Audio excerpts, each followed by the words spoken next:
औज़ुबिल्लाहिमिनश्शैतानिर्रजीम बिस्मिल्लाहिर्रहमानिर्रहीम अस्सलामु अलैकुम वरहमतुल्लाहि वबरकातुहू। सूरह हूद है मेरे सामने और सूरह हूद की आयत नंबर 85 है, पारा नंबर 12 है और रुकू नंबर 8 है। और आयत नंबर 84 में अल्लाह तबारक व तआला ने हज़रत शुएब अलैहिस्सलाम और उनकी कौम मदियन का ज़िक्र फरमाया और अल्लाह के हुक्म के मुताबिक हज़रत शुएब अलैहिस्सलाम ने कौम ऐका को बस्ती मदियन को दो चीज़ों की दावत दी।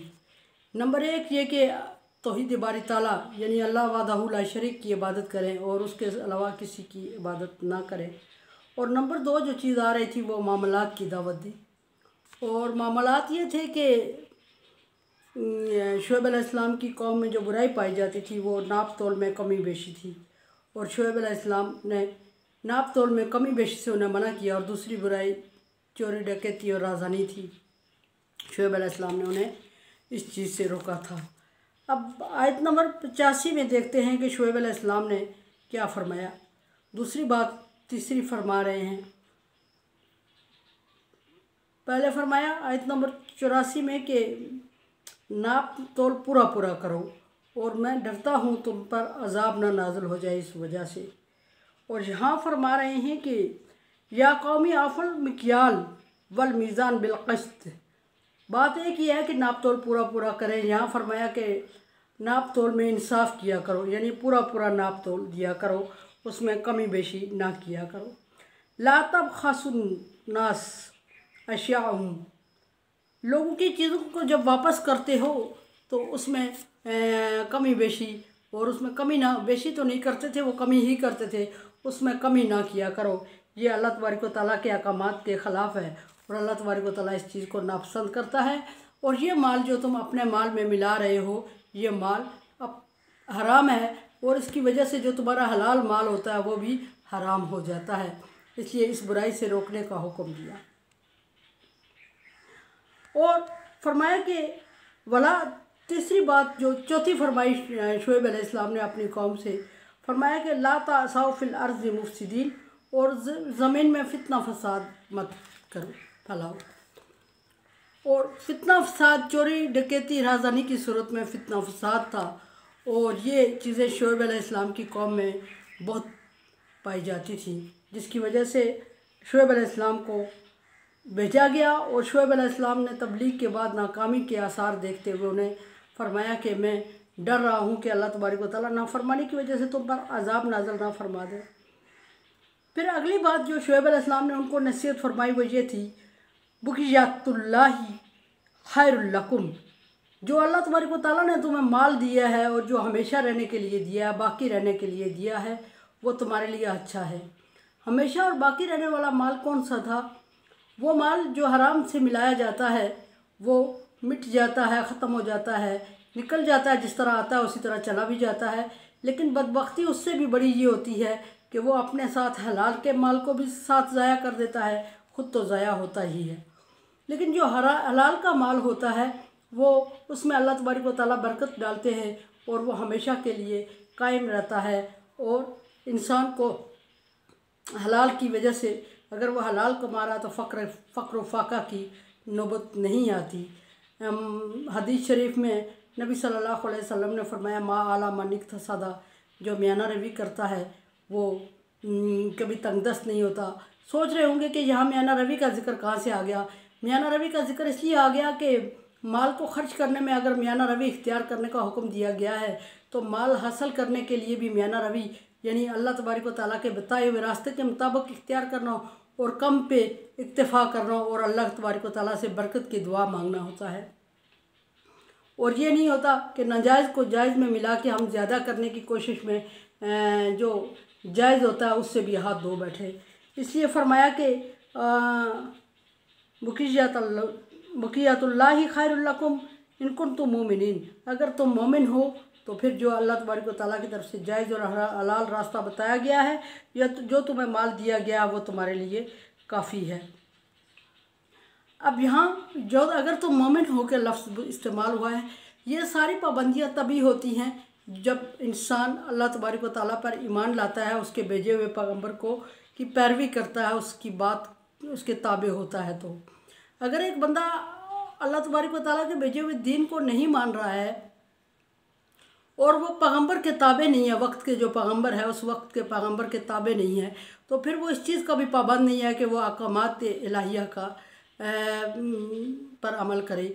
और क्योंकि वो अपने लिए जहन्नम का हिस्सा ख़रीद चुका होता है और उसकी सज़ा आखिरत में जहन्नम होती है, सो दुनिया में उसको फिर आज़ाद छोड़ दिया जाता है।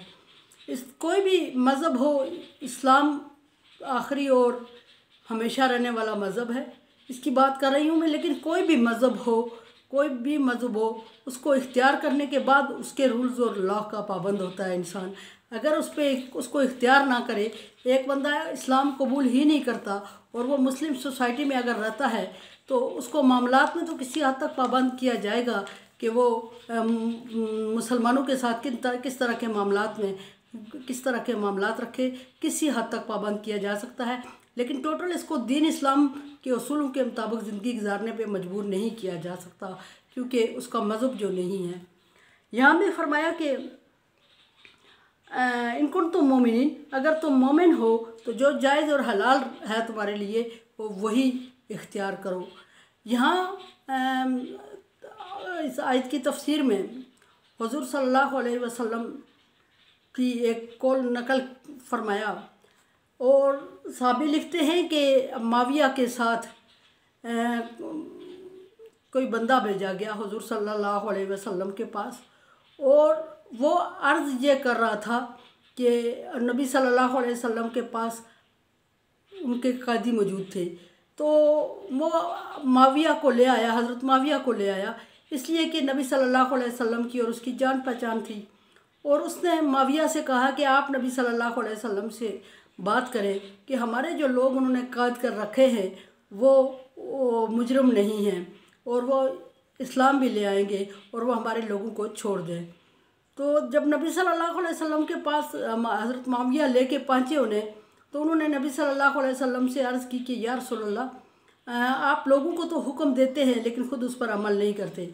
आप सल्लल्लाहु अलैहि वसल्लम हैरान हो गए और फरमाया कि क्या हुआ जिस पर मैंने अमल नहीं किया और हुक्म दिया। तो उसने अपने लोगों की खैरखाई चाही और ये अर्ज़ किया कि हमारे लोग बेगुनाह कैद हैं और आप सल्लल्लाहु अलैहि वसल्लम ने फ़ौरन हुक्म दिया कि उनके लोगों को रिहा कर दिया जाए।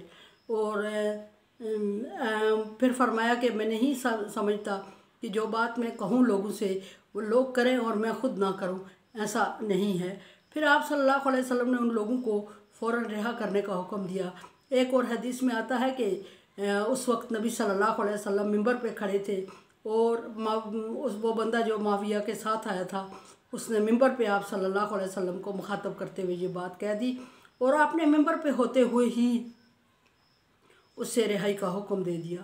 दूसरी जगह एक हदीस ये भी आती है कि नबी सल्लल्लाहु अलैहि वसल्लम के पास एक औरत आई और उसने नबी सल्लल्लाहु अलैहि वसल्लम से अर्ज़ की, या रसूलल्लाह, आप तो मिंबर पे खड़े होके इस बात से मना करते हैं औरतें के बालों को बालों से ना मिलाएं, तो आपकी अपनी फैमिली की औरतें तो इस तरह कर रही हैं। तो आप सल्लल्लाहु अलैहि वसल्लम ने फरमाया कि अगर वो ऐसा कर रही हैं तो फिर मैंने अल्लाह के नेक बंदों का हुक्म सही नहीं पहुँचाया अपनी फैमिली तक और मैं मुजरिम हूँ। तो फिर आपने इस चीज़ की छानबीन की थी। ये एक और बात है, दरमियान में बात आ गई थी तफसीर के हवाले से।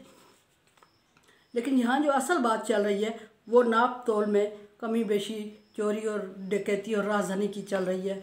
और हज़रत शुएब अलैहिस्सलाम की शरीयत में ये हुक्म आए थे, अहकामात हज़रत शुएब अलैहिस्सलाम की शरीयत में गुज़श्ता जितने भी पैगम्बरों की शरीयत में जो अहकामात आए थे उनका निचोड़ कुरान पाक है और उनका निचोड़ मौजूद है कुरान पाक की सूरत में हमारे पास।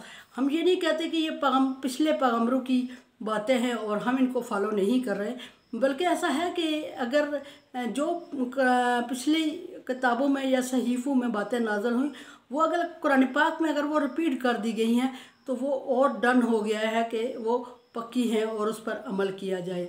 हाँ, जो बातें पिछली किताबों में मौजूद हैं उनको कुरान पाक में रिपीट नहीं किया गया तो वो दीन इस्लाम का हिस्सा नहीं समझी जाएंगी। लेकिन जो पिछले अहकामात पिछली शरीयत में मौजूद हैं और कुरान पाक में भी रिपीट किए गए हैं, तो फिर इसी का नाम है मुसद्दिक़न लिमा बैन यदैहि, कि कुरान पाक नाज़िल होगा और कुरान पाक आपके पास मौजूद जो पहले से किताबें हैं, जो अल्लाह तबारक व तआला के अहकामात हैं, उसकी तस्दीक कर रहा होगा। इसी के बारे में फरमाया। और अगर हम ये कह रहे हैं, हम ऐसे लोग कुछ लोगों को कहते हुए ये पिछले पैगम्बरों के किस्से हैं और ये अहकामात पिछले पैगम्बरों के लिए आए थे, हमारे उनके किस्से में बयान किए गए हैं, तो अगर किस्से में कुरान पाक में रिपीट हुए हैं तो सो मुस्लिम को भी यही हुक्म दिया गया है कि नाप तोल में कमी बेशी ना करें। 1 रुपये का अगर आप एक ज़रा एक चुटकी अगर आप मिला लेते हैं, फ़र्ज़ करें 1 किलो चीनी में अगर 1 पाव आप मिला भी देते हैं या डंडी मार के 1 पाव को कम कर देते हैं, ज़्यादा कर देते हैं, तो वो आपका 1 किलो पूरा हराम हो जाएगा। एक दाना चावल का चीनी का अगर पूरे किलो के हिसाब में मिला दिया जाए, मनों के हिसाब में मिला दिया जाए, तो उस दाने की वजह से वो जो हमारे किलो और मन होते हैं वो हराम हो जाते हैं। सो अल्लाह तबारक व तआला ने फरमाया ला तयम्ममु खबीसुन मिन तय्यिब, नापाक को पाक से मत मिलाओ। नापाक से मुराद यही है कि नाजायज़ हासिल किया हुआ या किसी को धोखा दे के, चोरी करके या राजधानी करके या धोखे से या किसी को मतलब इधर उधर बातों में लगा के तोल में कमी बेशी इस कदर कर देना हो, तो वो ज़रा सी बात होती है, ज़रा सी चीज़ कमी बेशी होती है, कितनी सी चीज़ हो जाएगी। अगर एक किलो आप तोल के किसी को दे रहे हैं और तराजू पे डंडी मार देते हैं, कितना सा कम होगा उस किलो में से आधा पाव, तो उससे आपका क्या बनेगा। अगर फ़र्ज़ करें 1 चीनी दे रहे हैं आधा पाव, तो उसमें से 1 चाय का आप डंडे मार के हिसाब 10 किलो में से 10 चाय बना लेंगे, लेकिन पूरा माल आपका जो आप बच्चों को खिला रहे हैं, खुद खा रहे हैं, वो हराम हो जाएगा। और फिर अल्लाह तबारक व तआला हराम से कमाई हुई दौलत जिस बंदे की परवरिश करती है, वो फिर आपके लिए दुनिया में वबाल जान होगा और फर्माबरदार नहीं होगा, और आखिरत में भी आपको हिसाब देना पड़ेगा। बहरहाल यहाँ बात ख़त्म हो रही है कि फरमाया कि ला तासाउ फिल अर्ज़ि मुफ्ती नहीं, फरमाया कि इनकुन तुम मोमिनीन, कि हलाल और जायज़ जो तुम्हारे लिए वो बाकी रहने वाला है और बरकत वाला है, अगर तुम मोमिन हो तो नाजायज़ और हराम को उसके साथ ना मिलाओ। मा अना अलैकुम भी हफीज़, अगली बात जो आखिर इसमें आयत में फरमाई शुएब अलैहिस्सलाम ने कि मैं खुद आपको अमल करके दिखाता हूँ, लेकिन मैं आप पर निगरान नहीं हूँ, यानी कि हर वक्त आपके पास मौजूद नहीं होता कि आपको बताता रहूँ। अल्लाह से डरो और अल्लाह पर ईमान लाओ और अल्लाह तबारक व तआला को के अहकामात को मद्देनज़र रख के, अल्लाह की जवाबदेही को मद्देनज़र रखते हुए इस चीज़ को अल्लाह के अहकामात समझ के कबूल करो और उस पर अमल करो, मेरे डर से नहीं। ये कि जब पैगम्बर मौजूद हो तो हमने नहीं किया और जब पैगम्बर इधर उधर हो गया तो फिर कर दिया, ये भी हुक्म अल्लाह का है, पैगम्बर का नहीं। और इसलिए चाहिए ये कि अल्लाह के अहकामात को मनोअन तस्लीम करें। मेरे चैनल को आप सब्सक्राइब कर रहे हैं, thank you so much. Like dislike as you like, दुआ किया करें मेरे लिए। ला खौफुन अलैहिम वला हुम यहज़नून में कर दे अल्लाह ताला। कोरोना वायरस से बचने के लिए एहतियाती तदाबीर इख्तियार करें और वैक्सीनेशन करवाएं। अल्लाह हाफिज़।